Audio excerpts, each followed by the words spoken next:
This is the new power saddle with Mimic from Specialized. It was released a short time ago and it's already causing stirs because it's got some quite interesting features. Now, it's aimed at women, and Specialized claim that this saddle is one of the most tested and researched saddles that they produce and has quite an extensive backstory to it. But if you pick it up, the most interesting feature that you'll notice is how squidgy it is around the nose area and in that central well. There's a good reason for this. So first of all, a little background to the Specialized power saddle itself. The power saddle was developed a few years ago now, and at the time, and actually to be honest still today, it has quite unusual looks. It was originally developed as a women's specific saddle, so it was designed with this wide base and a short truncated nose to relieve pressure around the front. Now, although the saddle was aimed and developed for women, the original power saddle proved very, very popular with racers of all genders.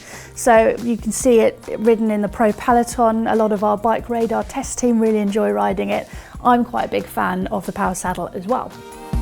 But that wasn't enough, because if you're a woman riding a bike, one of the things you've almost certainly encountered along the way, and this comes up so often when there are conversations between groups of female riders, is soreness and numbness down there. And some pro riders have even opted for surgery to try and alleviate the pressure and the pain that they experience when they ride. Now, this is obviously no good for anyone. It shouldn't hurt when you ride a bike. There's obviously some pain inherent in sitting down for a long period of time, but it shouldn't actively be causing you pain. And the worst case scenario is that women end up not riding at all because it's just too painful to do so, and that is just not good enough.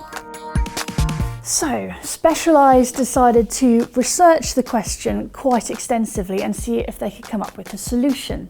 They put together a research team led by Dr. Andy Pruitt, who's the director of the Boulder Center for Sports Medicine. He's a bike fit expert, so he has a lot of experience and knowledge and expertise in this area. So to start with, Specialized recruited a team of 20 women to work as product testers for their prototype models that they created and to provide information and feedback along the way. This includes Alison Tetrick, gravel world champion.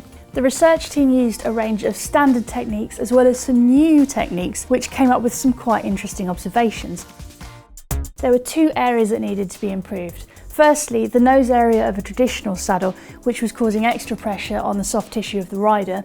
And secondly, the central cutout, which was designed to relieve pressure on the labia, except that in some cases it turned out that blood flow to the area was causing it to swell and push through. So, the design team came up with a load of prototypes. They were tested and improved upon by the research panel, and the result, after a lot of hard work, is the power saddle with Mimic.